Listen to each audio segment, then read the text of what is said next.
the preseason poll in Division I women's volleyball has been released, and it goes as follows. And I apologize for looking at it because I cannot memorize all this stuff. I will also go over my top 10 and top 25 showdowns in the first week of the regular season / the following week as well. Just to let y'all know.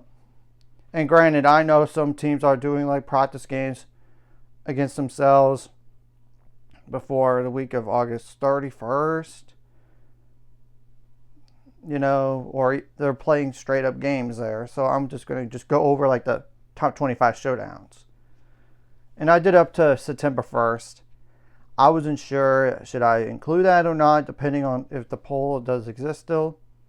There'll be another one, but still. Now, Nebraska with 40 first place votes. Penn State with 21 first place votes.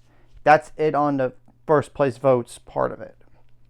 Then it's Pittsburgh, Louisville, Texas, Stanford, Kentucky, Wisconsin, Texas A&M, SMU, Minnesota, Creighton, Arizona State, Kansas, Purdue, Florida, Missouri, UCLA, BYU, Baylor, USC as in University of Southern California, Georgia Tech, Utah, Dayton, and TCU.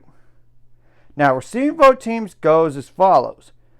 Tennessee with 126, Oregon with 124, North Carolina with 113, Marquette with 94, Western Kentucky with 40, Oklahoma with 37, Miami, Florida with 34, Washington with 34, Florida State with 33, Houston with 26, Hawaii with 20, San Diego with 18, Arkansas with 10, Rice with 10, Arizona with 4, and Northern Iowa with 4.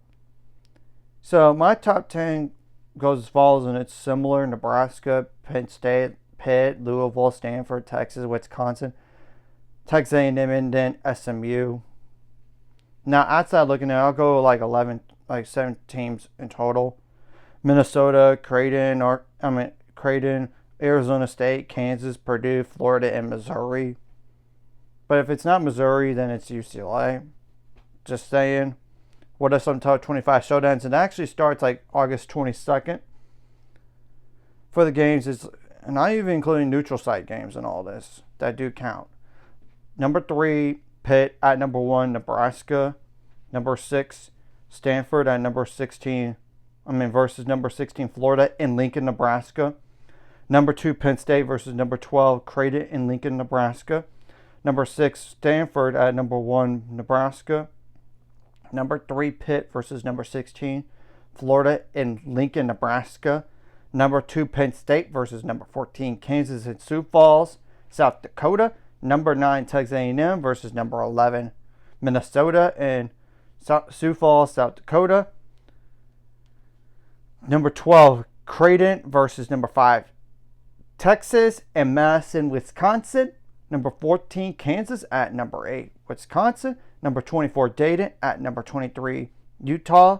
Number 10, SMU versus number 20, Baylor, but it will be in Baton Rouge, Louisiana. Number 2, Penn State versus number 13, Arizona State in Pittsburgh, Pennsylvania. Number 7, Kentucky versus number 1, Nebraska in Nashville, Tennessee. Number 25, TCU at number 3, Pittsburgh.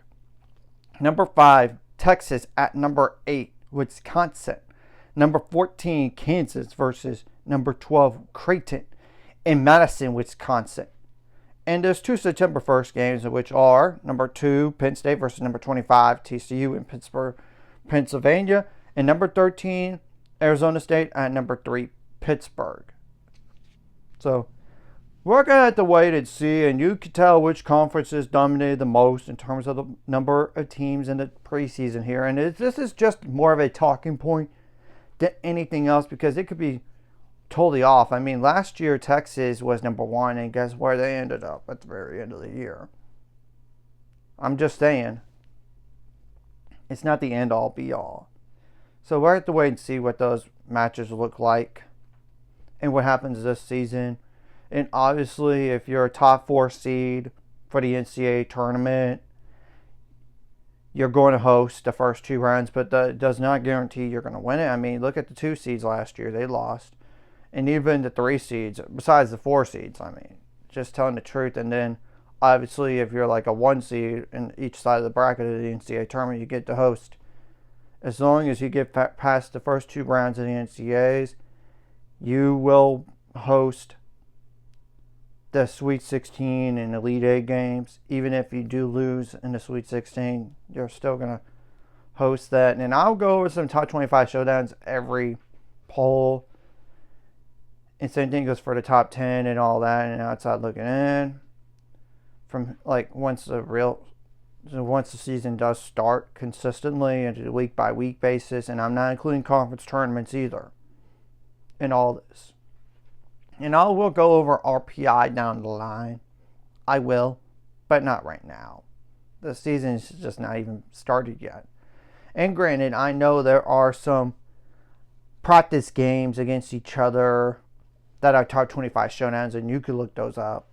So anyways, if you like this content, hit the like, subscribe button. See you guys later on the road to 800 subscribers, course, ultimate goal, 1,000 more. So my mind this course like video, comment video really helps YouTube algorithm. Some more people see it. Sharing the video does help as well. Some more people could watch. And if for watching, and not subscribe, hit subscribe button for the notification bell as well. And I will wait and see if I really need to go over the September 1st games again, in case there was a poll on September 1st. If it's not September 1st and it's September 2nd, then that's more understandable. So, and I try to do these the games in terms of the order on the days, honestly.